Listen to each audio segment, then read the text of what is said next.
On a cold October night in the quiet town of Blackridge, something happened that would haunt the town for decades. A scream echoed through the streets. Lights came on in houses. Doors opened. People looked outside. But by morning, no one admitted they heard anything. And one woman had vanished without a trace. This is the story of the night the town went silent. Blackridge was the kind of place where nothing ever happened. The town sat between thick forests and an old highway that most travelers had forgotten about. There was one diner, one gas station, one sheriff's office, and about 3,000 residents who all believed they knew each other, or at least they thought they did. But small towns have secrets, and sometimes those secrets are buried deeper than anyone realizes. Her name was Emily Carter, 26 years old, a local schoolteacher. Everyone described her the same way: kind, quiet, helpful, the kind of person who baked cookies for neighbors and remembered everyone's birthday, which made what happened that night impossible to understand.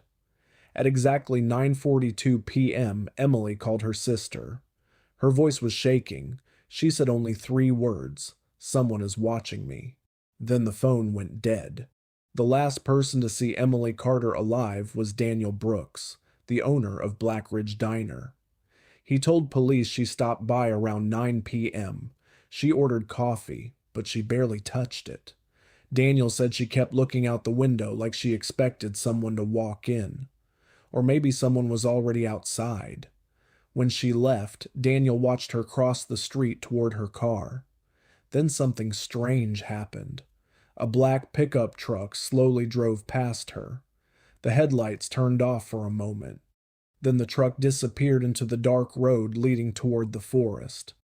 Around 10 p.m., several residents later admitted they heard something. A scream. Not loud, but enough to wake them. Some people looked outside their windows, but the street was empty. No car, no person, no Emily. And by morning, her car was still parked outside the diner. Keys still inside, door slightly open. But Emily Carter was gone. The investigation fell into the hands of Sheriff Thomas Hale. Hale had worked in Blackridge for over 20 years. He had dealt with bar fights, speeding tickets, and the occasional missing dog, but never a disappearance like this. The first thing he noticed was the town's reaction.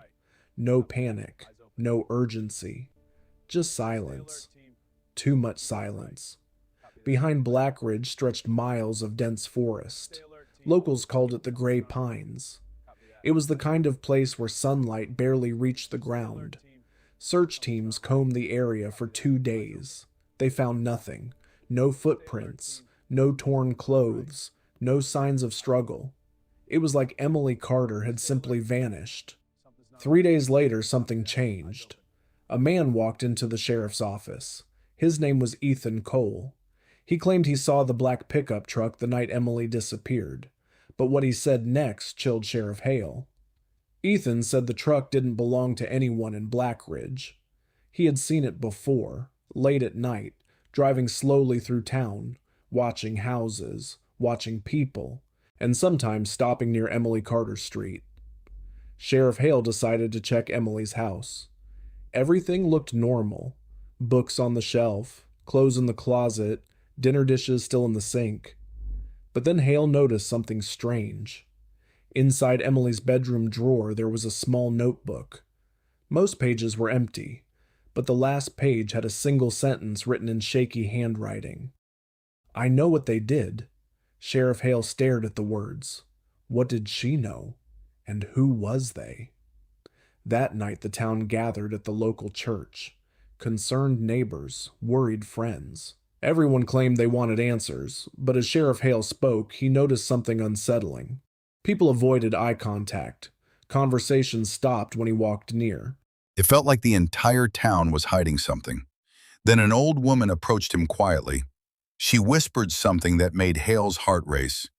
"You're asking the wrong questions, Sheriff. You shouldn't be looking for who took Emily.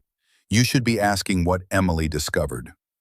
The next morning, a package appeared on the steps of the sheriff's office. No return address. Inside was a single photograph. It showed Emily Carter standing near the edge of the Gray Pines forest. But she wasn't alone. Behind her, barely visible in the shadows, stood 3 figures watching her. Sheriff Hale leaned closer to the photo. One of the figures looked familiar, very familiar.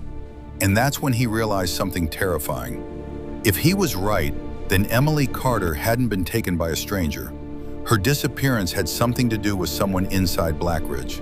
Someone powerful, someone dangerous, and someone who would do anything to keep the truth buried. The quiet town of Blackridge was hiding something. Emily Carter had uncovered it, and now she was gone.